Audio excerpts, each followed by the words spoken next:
How's everything, bro? All good? وش الحال? How was your day? Good. Good to see you. Welcome to the second episode. Today, I think we're going to talk about alone, being alone. I know it's a bit of a heavy subject, but انت قدها. You ready? You good? Amazing. طب Ali, tell me, what is being alone? What's the definition for you? So being alone, the literal definition of being alone is to be physically alone because of the way it was. So how do you see it انت؟ أعطيني تفلسف لي. Give me your philosophy. شوف, the way I see alone is, yes, you might be physically as an individual, but look at this. Look at me and you now. Are you ever alone?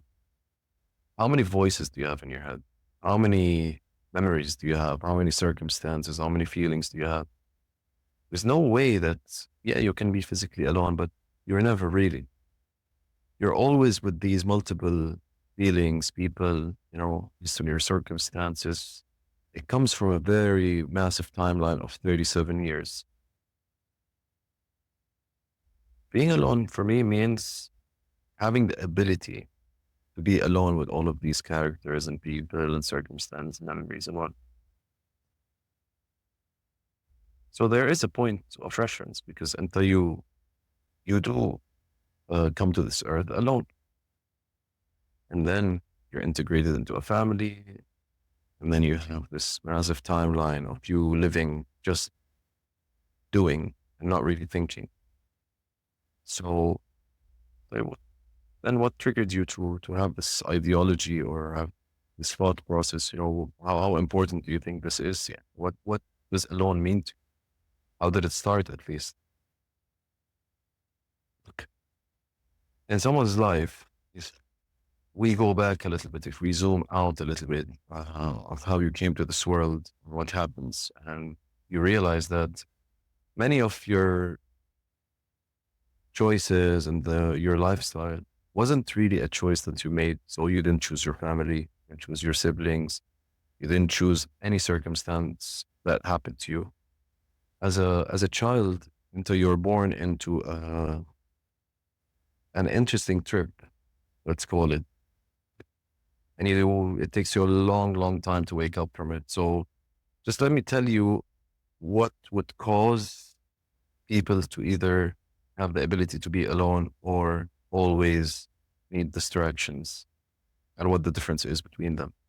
So none of your childhood and your upbringing, at least until you're, 28, at least to me, yeah, 28 was a wake up call. None of these are things that you've chosen to do. You didn't understand 90% of them. So there's a reference point for you being the person you are today. So taking you back to that place, احنا in nature as species, we are narcissistic species. So we come out of the womb, we're crying for food, we want to be protected. We demand everything from an outside source or a reference point, which is our mom and dad, and then the siblings, and then, the wider circle. So مثلا in my case, I'll tell you what drove me to where I am today. I'll tell you one thing, just to tell a story of, or a point of reference, let's call it. So for me, there was a big event that happened in my life that triggered a chain reaction of other events. And أنا مثلا, my dad passed away when I was 12. So he was battling cancer for 4 years. That means I was about 7 years old or 6 years old, or 7 years old. Yeah, 8. When I saw his struggle, and I didn't obviously register it or even think about it, but I saw it. Like collateral damage of that circumstance, which my mom didn't choose, my dad didn't choose, my brothers and sisters, they didn't choose. I didn't choose, obviously. Collateral damage is me watching this unfold in front of my eyes as a child. And then my mom and my sister and my brother had to take my dad to other countries to get his treatment. So I was sometimes left with family friends, with neighbors. And I was just At that point, I was just moving on in life. I'm just waking every day and doing repetition of things I've never thought about. Okay. And growing, you grow up, especially if you're in that environment, you grow up with this idea that the world owes you because a lot has been taken away from you. The world owes you everything. So you grow up as a narcissist nurtured. And I know there's a lot of bad connotations with being a narcissist, and it is not a good thing. But what I'm trying to say is growing up like that is just completely normal because until you're not a conscious thinking being, until you're just a repetitive being, and you don't know that you what you're doing. You've never thought about it. This is what you're used to, based on your point of reference, based on your past. And to take you from this timeline, let me just clarify one thing for me and you, which is really important. I want to talk to the 7-year-old you. Seeing what you saw, can you, first of all, did you understand it back then? Did you have the tools to understand? Did you make the choices to be there? So can you blame yourself for feeling some form of anger, some form of resentment, some form of, what the hell? Why is this happening to me? As a child, because you're used to everything being for you, you think your circumstances are, the universe is trying to hurt you intentionally. I mean, as a 7-year-old, 37-year-old, looking at the 7-year-old, I cannot blame him for doing anything. I look at the 14-year-old the same way. I cannot blame him for doing anything. The way he lived his life, he didn't know better. Well, he had the tools, well, he had the knowledge, well, he had the choices. And you grow up resenting your family and you're resenting a lot of circumstances that happen. And I'll explain it when you start being alone. And I'll explain how you start seeing things very different. But I just want to say to the 7-year-old and 14-year-old, 20-year-old, what you did and how you did things is not your fault. Okay? We're clear? Good. You had nothing, you couldn't have done anything differently. You couldn't have, it's not in your hands to have done anything. So the smaller Alis, love yourself. You're okay. It wasn't something that you did. It was just something that happened, and that's fine. Moving on, these circumstances, the way they replicate themselves and the way they manifest themselves is through your interactions with people. So what happens is there's a middle point before you make a choice. Either you stay a narcissist or you become alone and you start becoming a more compassionate, loving human being. What happens is there's something in the middle that's really, really important. What happens in the middle is because you're just a pattern of, certain actions, your outcome is always almost the same way. Bad relationships, not progressing, not being the best version of yourself, not, accomplishing what you want, creates a sense of sadness, anger, resentment, and that you don't get bored of these feelings. You'll never be able to take a step back and say, you know what? I don't accept these feelings anymore. Yeah, I'm bored of feeling this, sick and tired of feeling this. But before you get there, probably you will try every single thing in the world to try to detach from these feelings. You try to distract yourself with bad relationships, bad outings, doing everything under the sun that's not good for you because you don't want to deal with these emotions. So you want to distract yourself. So you keep distracting yourself. What happens is the universe acts like a mother, keeps slapping you and hitting you on the hand and telling you to wake up. Switch your awareness. Yeah, Habibi, this is not good for you. You see, when you do same thing over and over, it's not going to happen. That's the process. That's the normal process. So if you get bored of feeling down and sad and unaccomplished, there's a beauty in this feeling of boredom, of I don't accept it. You take a step back and say, okay, I want to change this. How do I do it? You go into your own research, your own experience, and you'll find eventually that The only thing that will change your bad is for you to do good, is the action. So the first action I took was I told myself, I want to be better. That's the first tool I used. I used my word, and then my brain started giving commands to my body on how to do better. And the minute I tried to practice that, whether it was taking a moment of anger with my family, for example, and analyzing that situation and saying, is anger the best way to do it? Do I really need to be angry about this, or can I tackle this and see it in another way? Taking a step back, analyzing things and seeing things in a different way. I said, the minute you change one thing, so you can correct me if I'm wrong. The minute you change one thing, the direct result of what's happening in front of you will change to that. So if you were supposed to, or if you did get angry at, for example, your mom, if she did or said a certain thing, if you've changed that, past reaction of your mom would have been that she's going to shout. And now that you've changed that, her reaction was to explain to you something that you didn't understand. And that kind of repetition of changing your feeling and getting the right information from the source of sometimes pain gives you this absolute power of changing your perception and your feeling. And it's incredible. You feel like a superhuman. Until you are in control. You know what? I don't want to get angry. I want to get more information from you. Why? Teach me. And then I'm like, oh, I didn't know you went through that. I didn't know this happened. Now that I know, I forgive you. I love you. Thank you. It's the ability to change that narrative in your mind about a certain thing. So practicing that and seeing the outcome makes you feel like, okay, I should try that in different verticals of my life. And once practicing, sometimes it takes a really long time for things to come back in a positive way, but sometimes it's just instant. So that's kind of your confirmation that you have to do good. You have to be good. You have to, practice and extend yourself in a better way. And it works. This is the most, maybe the one undeniable thing. And then you go back and you say, okay, well, now I'm going to sit alone and discuss these things internally.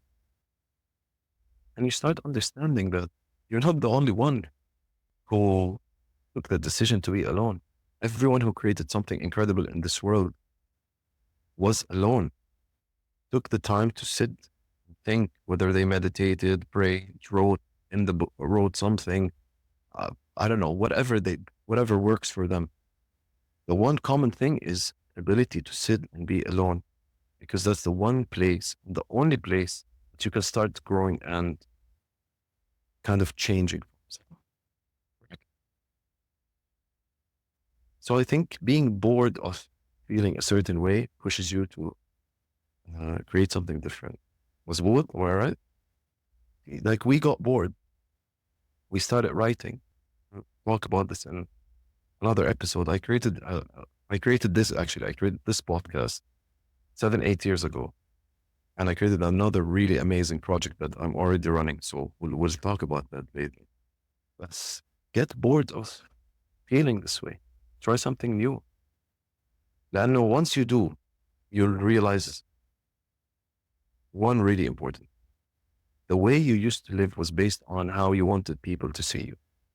And that never worked because you can't please people. It's just not possible. Tried it. Tried it a million times, mustahil, just what doesn't work. The difference that happens, you stop living based on how you want people to see you. For me, I'm going to be very honest with you. Now I live based on how I want God to see me. As much as I can, as much as I'm capable of. This unexplainable circumstance that happens to me when I do good,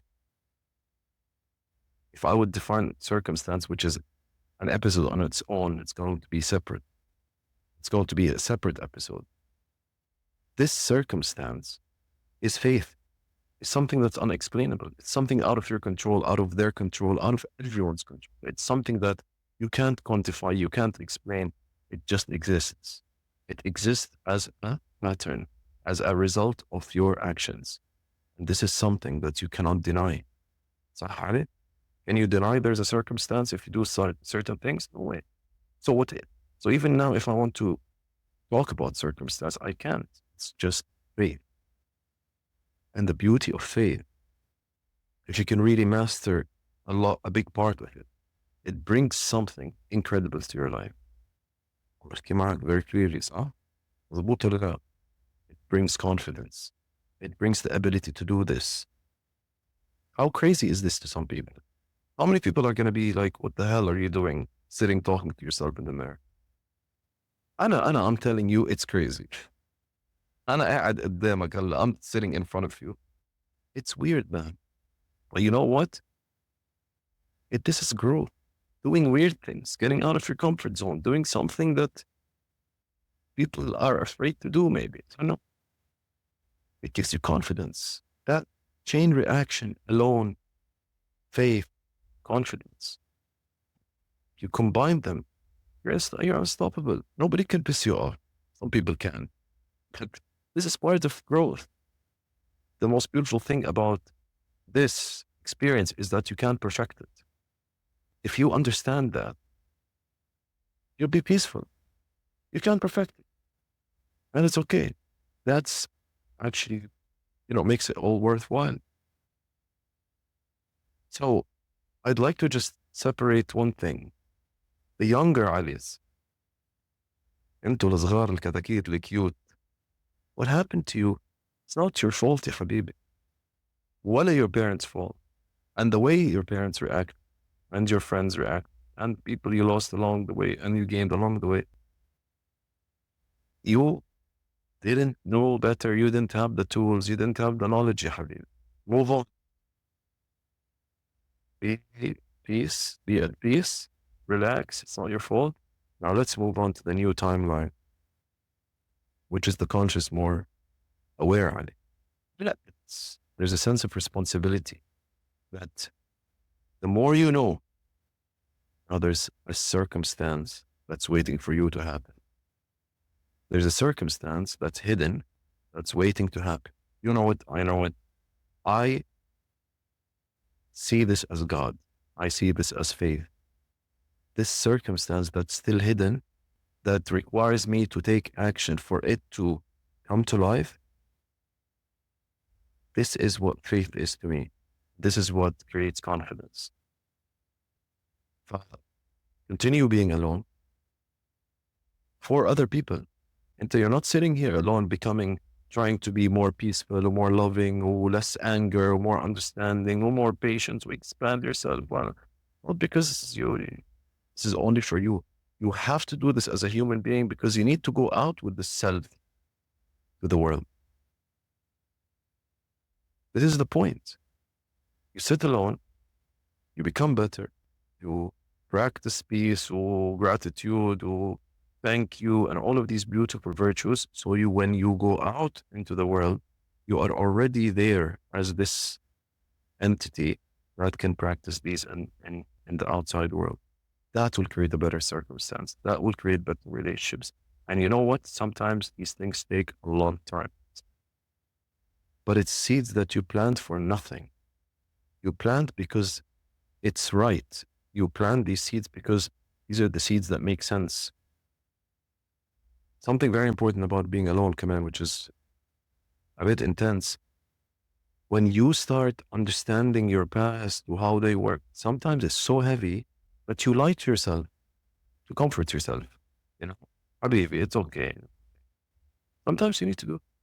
So we've done that a million times until a point where you can really sit with these heavy ones. And when you have the capacity and the knowledge and the understanding, maybe you start with the small ones. أنا وياك بلشنا يعني. We start with the small ones, try to do certain small things and they work, and then you start sitting with the heavy ones. So when you sit with the heavy ones, you need to have the capacity and the tools, the toolbox. Open the toolbox. What do you need? Patience, understanding, gratitude, forgiveness, Yalla, I'm ready. So take it easy. I think this was beautiful. I think this was very intense in a very nice way. Uh, I want to tell you something, man.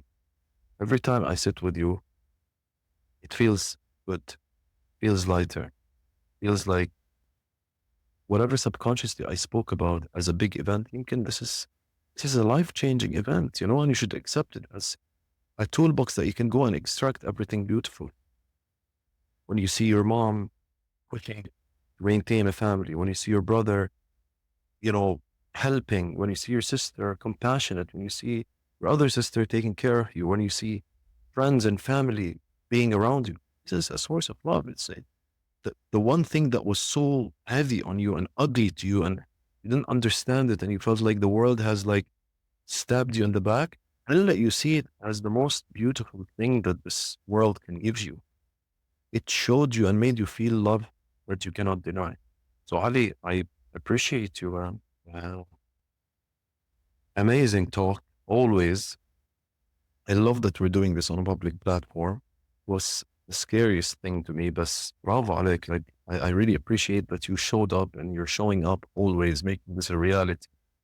It's always a pleasure, your Habibi Anjad, and I love you so much.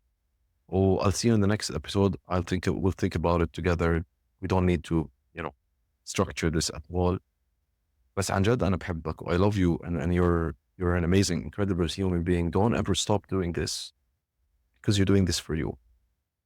In extension and in response, if one person can take this and say, wow, I learned one thing, until you've done your human duty on this world, because that's the epitome of being a human being, is to have an extension of the self for other people. So if we can do one, we can do a million or not. One maybe is our message.